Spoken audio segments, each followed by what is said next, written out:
I was hemorrhaging heavily on the delivery bed, on the verge of death. Outside the delivery room, there was only one bag of life-saving Rh-negative blood. The nurse burst through the door, her voice tearing through the air. "Mr. Ethan, your wife is in critical condition."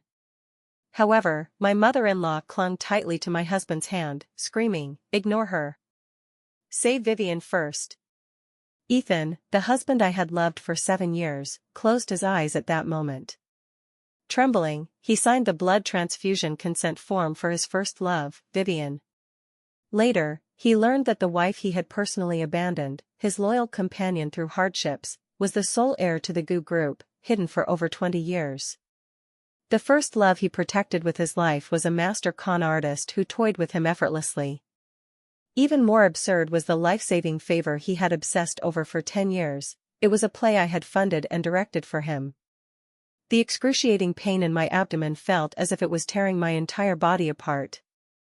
Cold sweat soaked my hair, strands sticking to my pale face.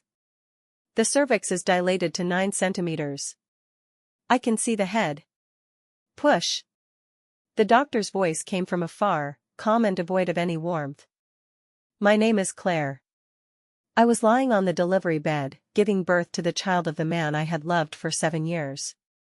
I gritted my molars and mustered my last ounce of strength. Ethan was just outside the door. This was our first child. He said he had already chosen the name, Lily. He said it was the crystallization of our love. I once truly believed that. But in the next second, everything went black before my eyes, and the metallic taste of blood surged up my throat. Oh no. The patient is hemorrhaging. Quick. Hemostatic forceps. Blood bank emergency. The patient has Rh-negative blood. The entire hospital has only one bag of reserve blood. My consciousness was rapidly fading, and the sounds around me grew increasingly indistinct. The delivery room door was suddenly pushed open. The young nurse's voice, laced with sobs, shattered the dead silence of the corridor. "Mr. Ethan. Your wife is experiencing postpartum hemorrhage and urgently needs a blood transfusion." At the end of the corridor, Ethan was holding his phone, his face as pale as a ghost. From the phone, a woman's sharp cries came piercing through. "Ethan.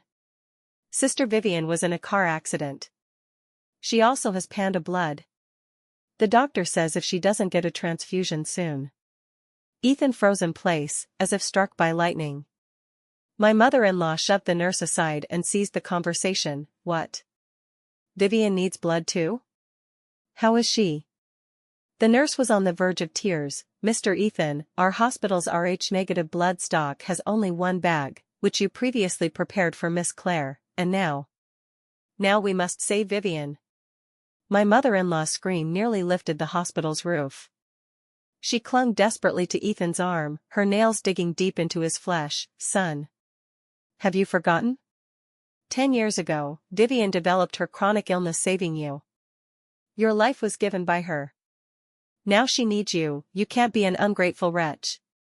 The surrounding family members watching the spectacle began whispering among themselves. TSK, the legitimate wife and the first love competing for life-saving blood. This plot is really intense. Is there even a choice? The one inside is giving birth to his child. It could be one corpse, 2 lives. You can't say that. A life-saving grace is greater than heaven. It's a tough choice. Another nurse came running from the emergency department, holding 2 documents. "Mr. Ethan. It's urgent. This is Mrs. Claire's critical condition notice, and this is Ms. Vivian's blood transfusion consent form. You must decide immediately." 2 thin sheets of paper, one was my life, the other was Vivian's. Ethan's hand holding the pen shook uncontrollably. On the left was the wife who had carried his child for 10 months, struggling at death's door. On the right was the first love he had obsessed over for 10 years, haunting his dreams every night. "Ethan. Snap out of it." My mother-in-law's voice was like a poisoned needle. "She's just a woman. If she dies, you can remarry. If Vivian is gone, your conscience will haunt you for life." Ethan slowly closed his eyes. In his mind was Vivian's pale and fragile face, and her weak voice during illnesses, "Ethan, in this life, your words are enough for me." He suddenly opened his eyes, the scarlet depths filled only with resolve. He snatched the pen. On the right document, he signed his name in bold strokes, "Ethan." The moment the pen tip landed, the machine monitoring my vital signs emitted a piercing long beep. Beep. I didn't die. The doctors dragged me back from the brink of death, my body feeling as if it had been dismantled and haphazardly reassembled, every inch of bone screaming in pain. I opened my eyes to the stark white ceiling of the ICU, my throat burning like fire. "Where is my daughter?" The nurse beside me averted her gaze, not daring to look at me. The child suffered severe hypoxia at birth." My heart sank inch by inch. I couldn't hear the nurse's following words. My gaze pierced through her, through the cold glass window, landing at the end of the corridor. Ethan, my husband in name, was tightly embracing another woman. He cried like a child who had lost his favorite toy, his body shaking like a leaf in the autumn wind. In his arms, Vivian, dressed in a clean hospital gown, weakly patted his back. "Ethan, it's not your fault." Her voice was so soft it could wring out water. "Don't blame yourself. Sister Claire, she's always magnanimous, she'll understand." "Understand?"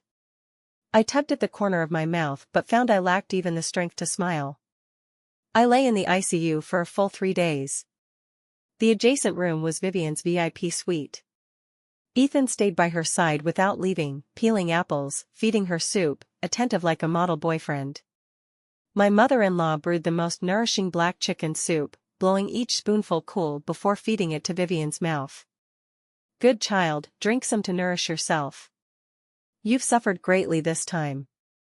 Vivian demurred in flattered surprise. "Auntie, how can I accept this?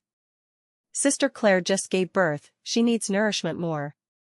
"Don't mention that jinx."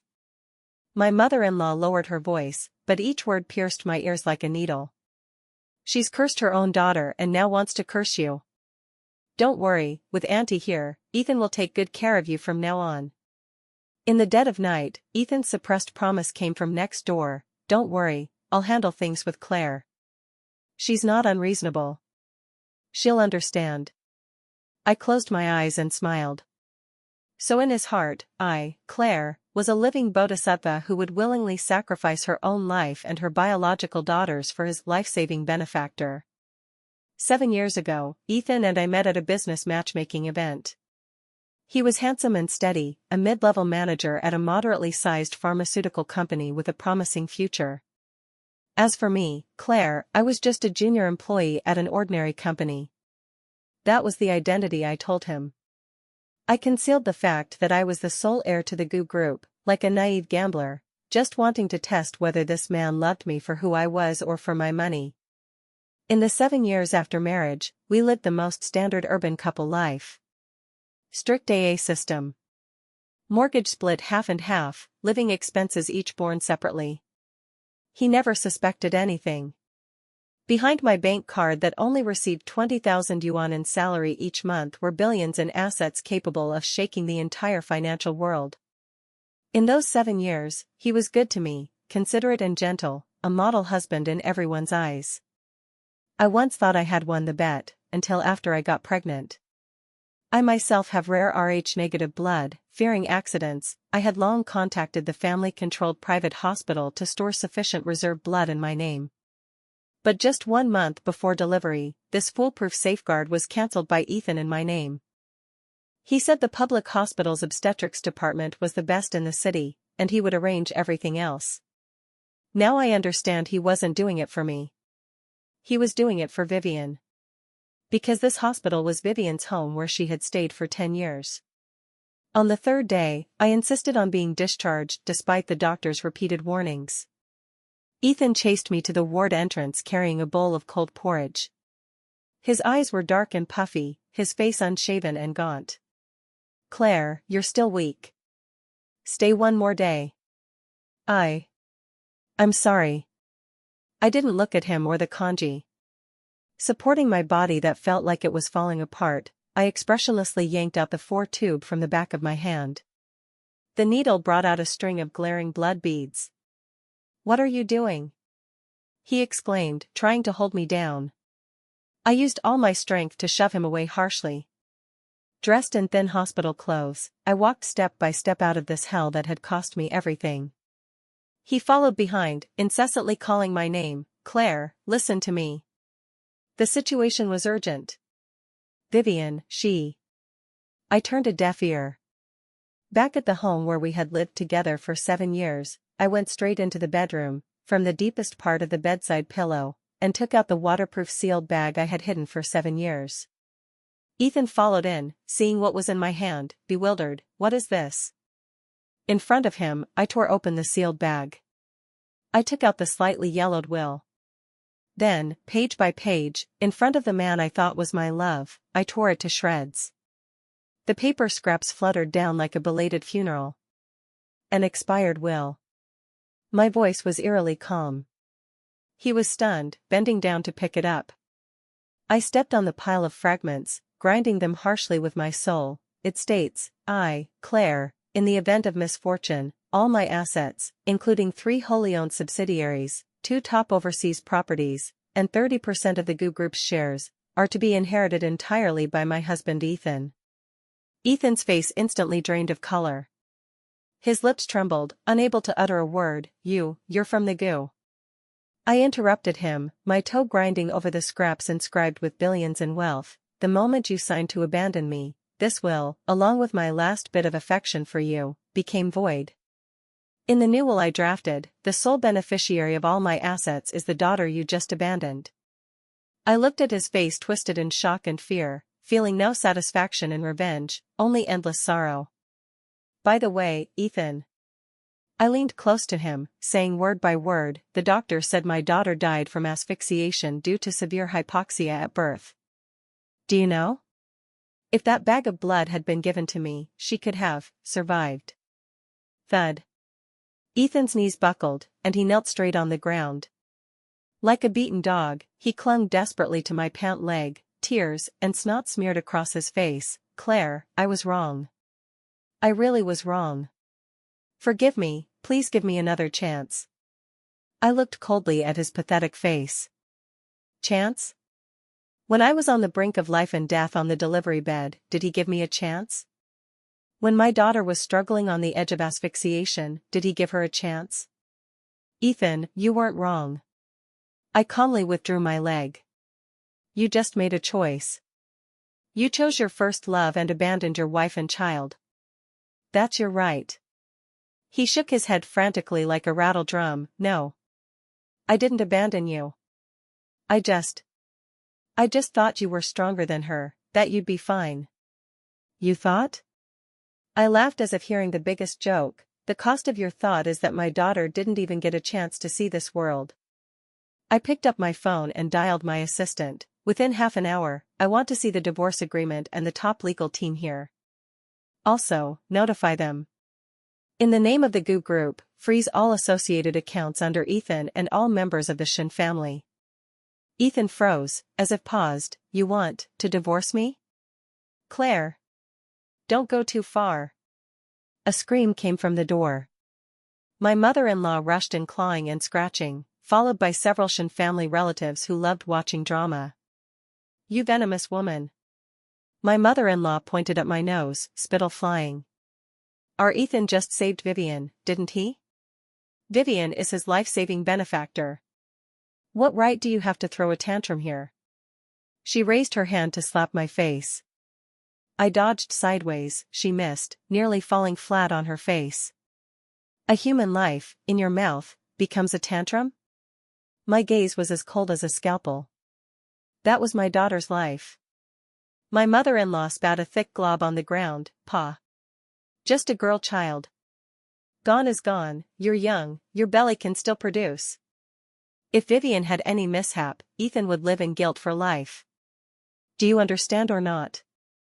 The aunt beside chimed in sarcastically. Exactly, Claire, as a woman, you need to be magnanimous. Look, aren't you standing here fine now? Vivian is still lying in the hospital. What's wrong with your husband taking care of her? A man being loyal and righteous is a good thing. Don't be so petty and push your husband away. They chattered back and forth, as if I were the heinous criminal. And Ethan, my former husband, just knelt on the ground. He didn't say a word for me. He just looked at me with a resentful yet innocent gaze. I trembled with anger, my chest feeling blocked by a wad of cotton. Fine. Really fine. This was the man I loved for 7 years, willing to bear children for, and his family. Life-saving grace? I sneered. From the file bag just delivered by my assistant, I pulled out a document and slammed it harshly on the coffee table. Open your dog eyes and see clearly. It was a detailed investigation report, attached with various evidence. My mother-in-law, illiterate, looked suspiciously at Ethan. Ethan picked it up with trembling hands, and after one glance, his face completely changed.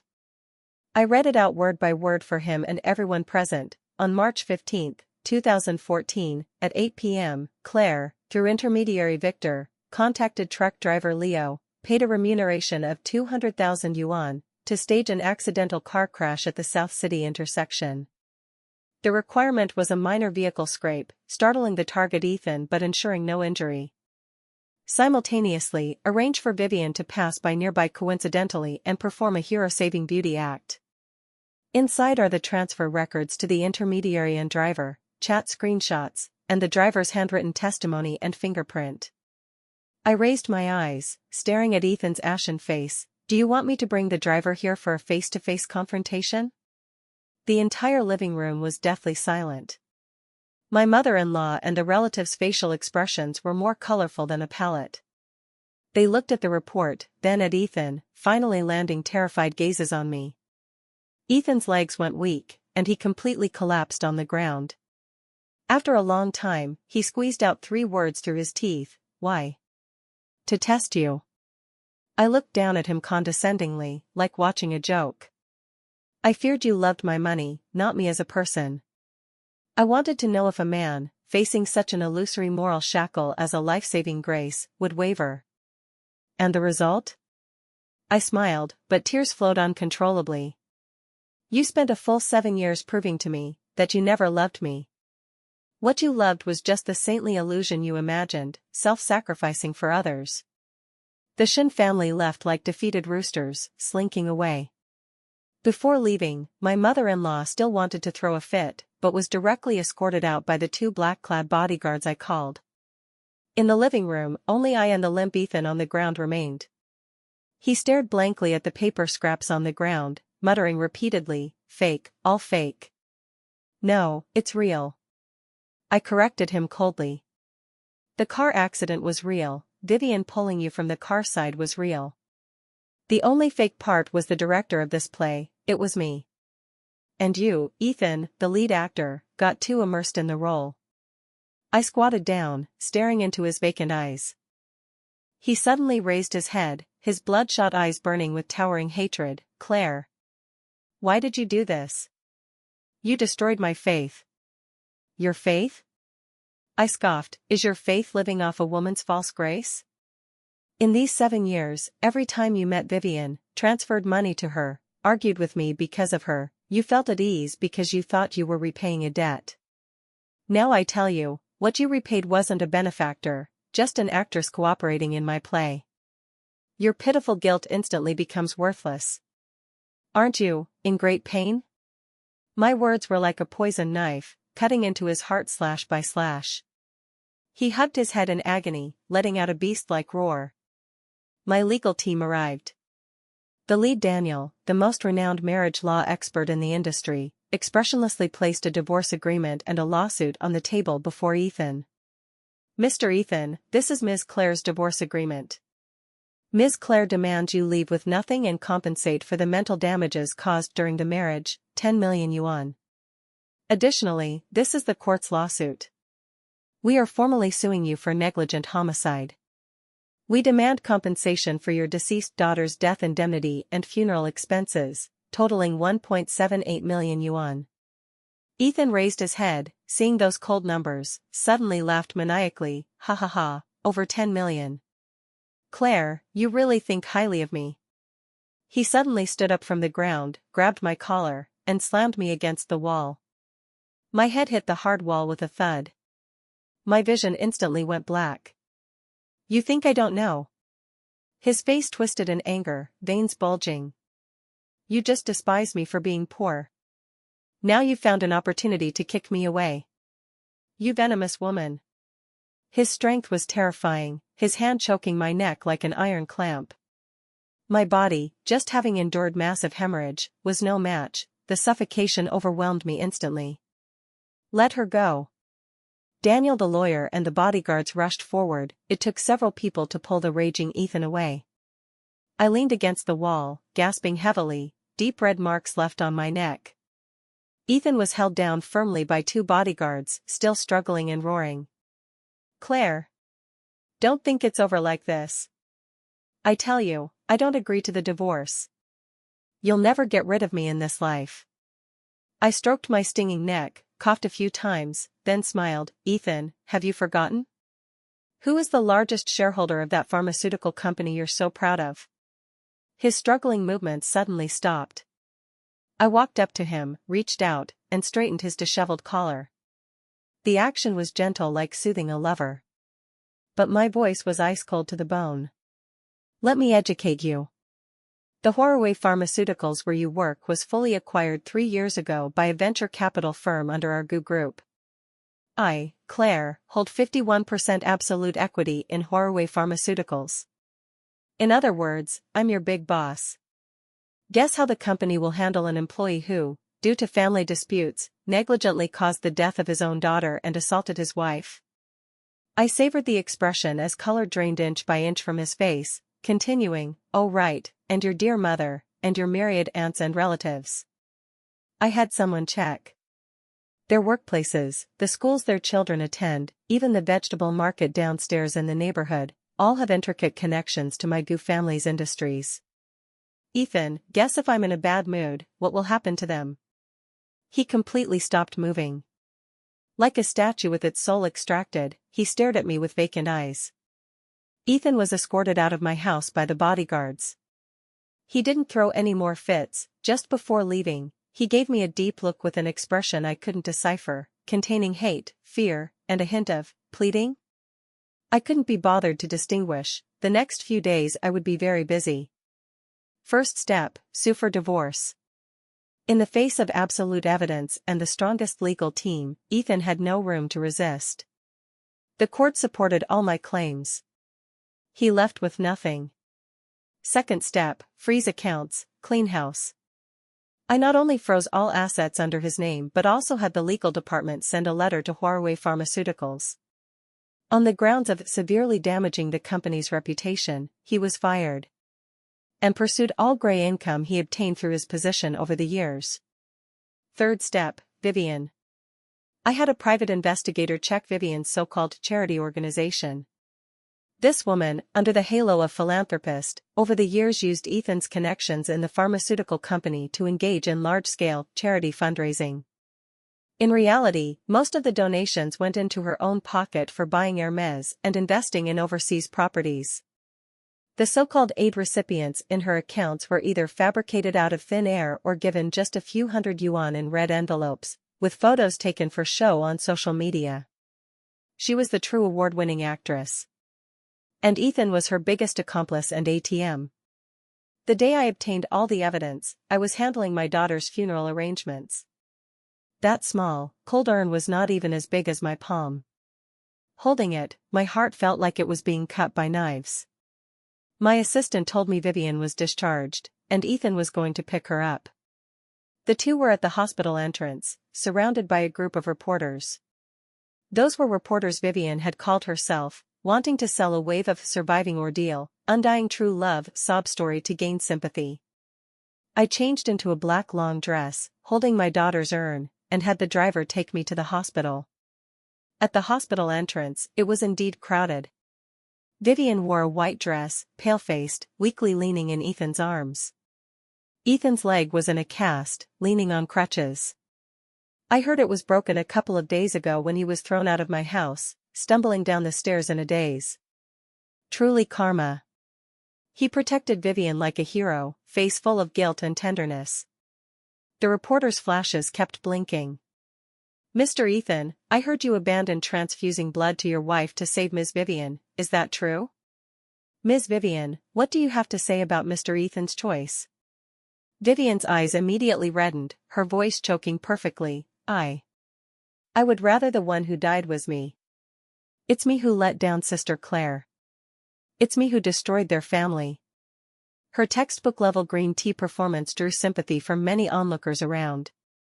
This girl is too pitiful, she almost lost her life, yet still thinking for others. That Claire is really something, her husband saved his benefactor, and she still makes a fuss about divorce, her heart is too ruthless. Exactly, what's wrong with a man being loyal and righteous? Ungrateful. At that moment, holding the urn, I walked through the noisy crowd, step by step to them. All sounds abruptly stopped. All lenses focused on me. Ethan saw me, his pupils contracting sharply, subconsciously protecting Vivian even tighter. Vivian, with a panicked face, shrank into his arms, timidly calling me, Sister Claire. I ignored them. I just held up the tablet my assistant had prepared long ago in front of all the lenses.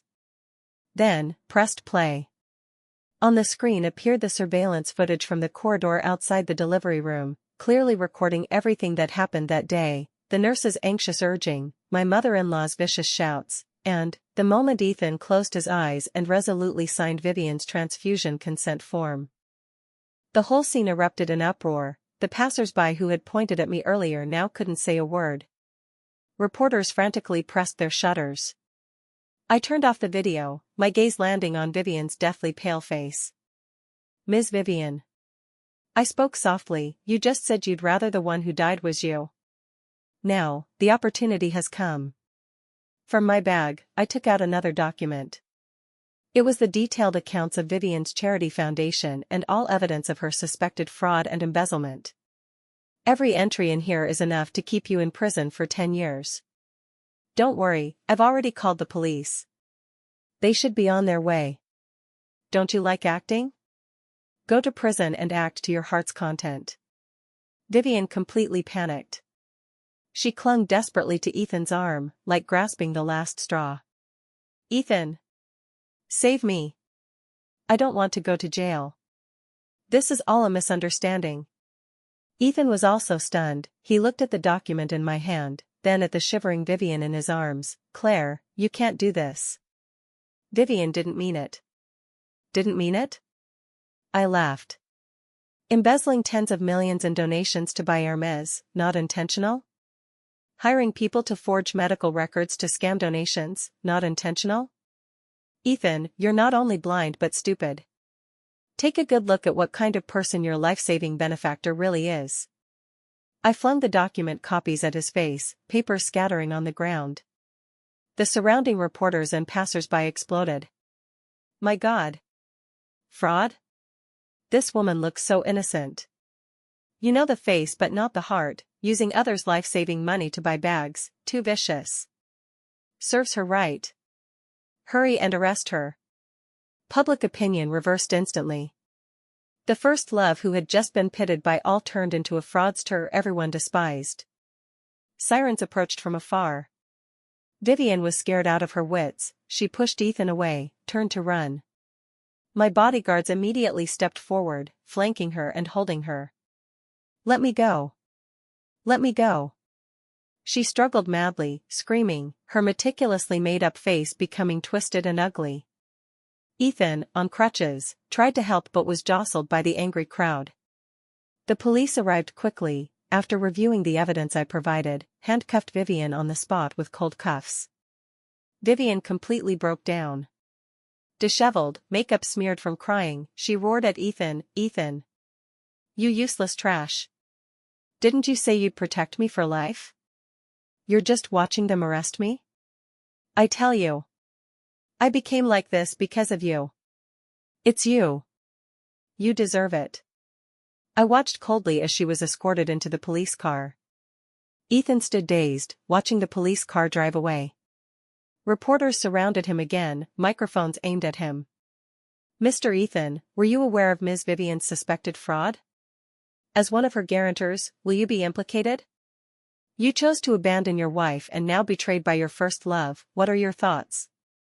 Question after question stabbed at him like knives. His face was deathly pale, unable to say a word, finally tumbling embarrassingly to the ground amid the crowd's pushing. No one helped him, all looked at him with contempt and mockery. Holding my daughter's urn, I turned and left. This farce should end. Back home, I received an unexpected call. It was from the head nurse who delivered my baby, her voice full of guilt and unease. Ms. Claire, sorry, there's something I think I must tell you. It's about your daughter's death. We've discovered some new circumstances. Her death report may have been tampered with. The phone nearly slipped from my hand. I clenched my fist tightly, nails digging into my palm, feeling no pain. Say that again. From the head nurse came suppressed sobs. Ms. Claire, we didn't know, we really didn't. Your daughter's death report, we reviewed the original records. The initial diagnosis was only mild hypoxia, vital signs stable. With timely care, she could have fully recovered. But the final issued death report listed the cause as severe asphyxiation leading to multiple organ failure. We checked the duty records and surveillance that night. It was a nurse and the attending doctor who modified the report. That nurse resigned voluntarily yesterday and can't be contacted now. And in that attending doctor's account, on the night your daughter was declared dead, received an anonymous transfer of 500,000 yuan. My hands and feet went ice cold. No need for more words. I understood everything. Vivian. It was Vivian again. She not only stole the blood meant to save my life. She also bribed the nurse and doctor, personally tampering with my daughter's death report. What she wanted wasn't just Ethan's choice. What she wanted was my daughter must die.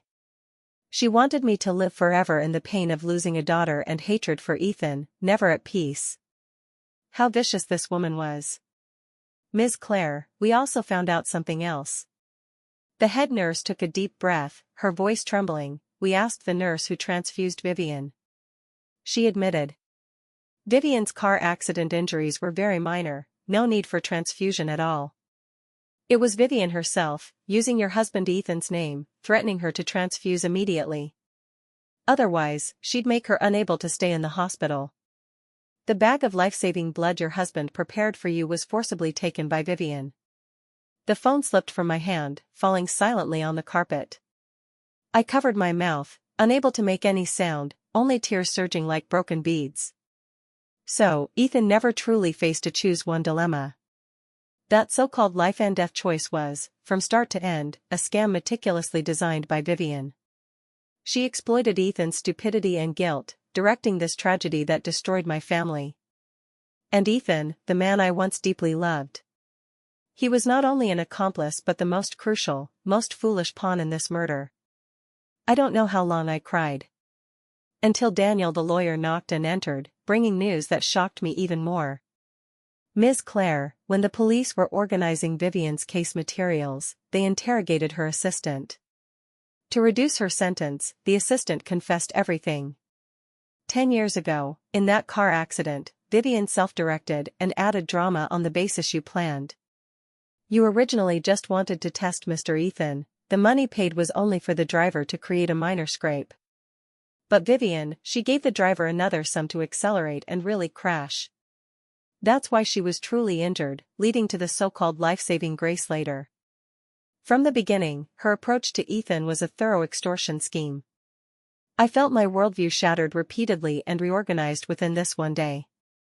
I thought I had seen all the ugliness of human nature. Unexpectedly, Vivian's evil far exceeded my imagination.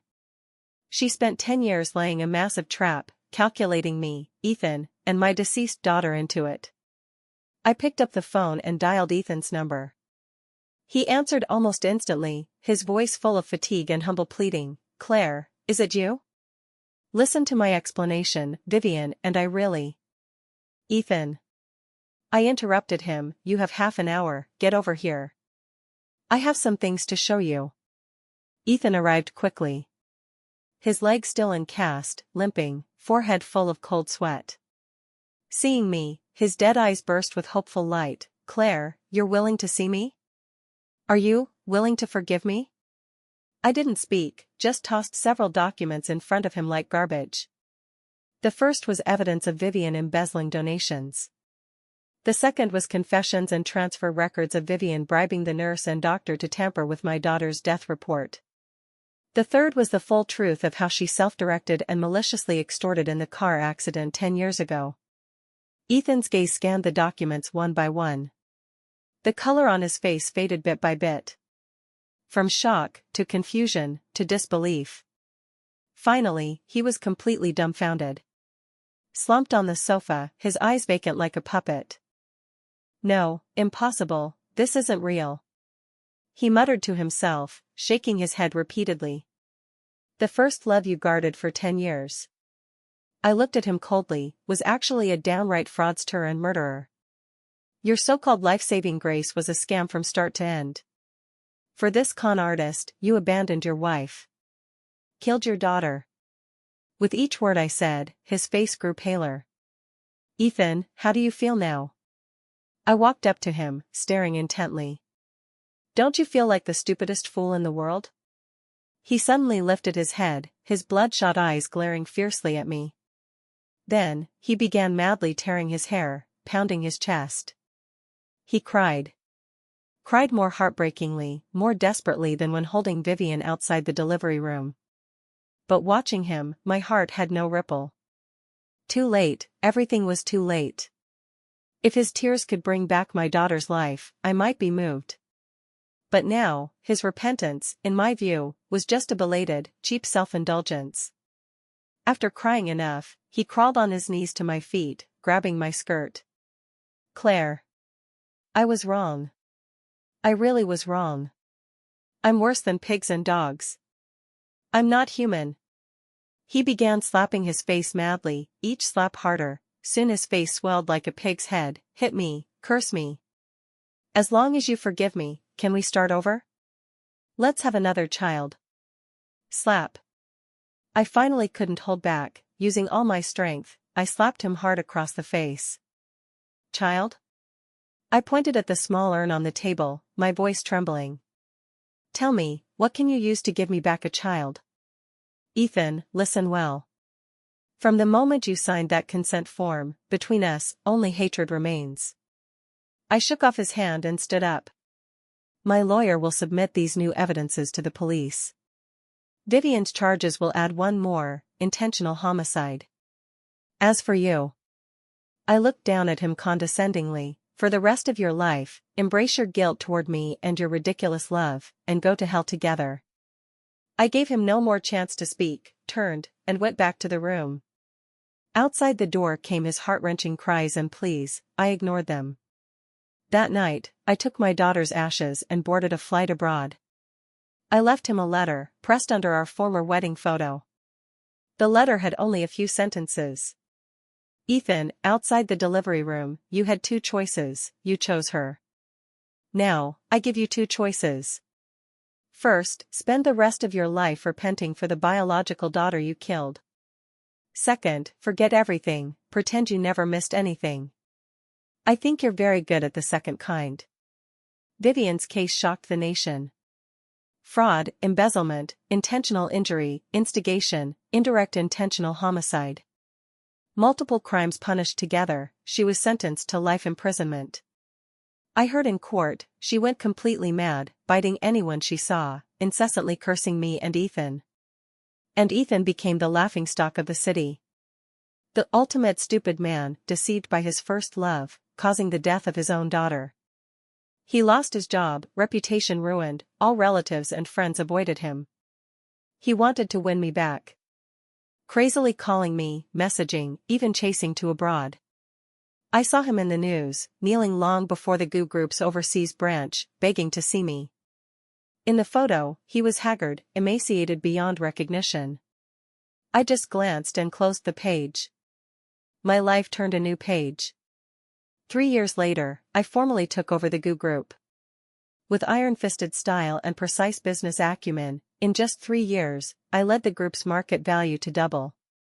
My name appeared on the Forbes list of global female entrepreneurs.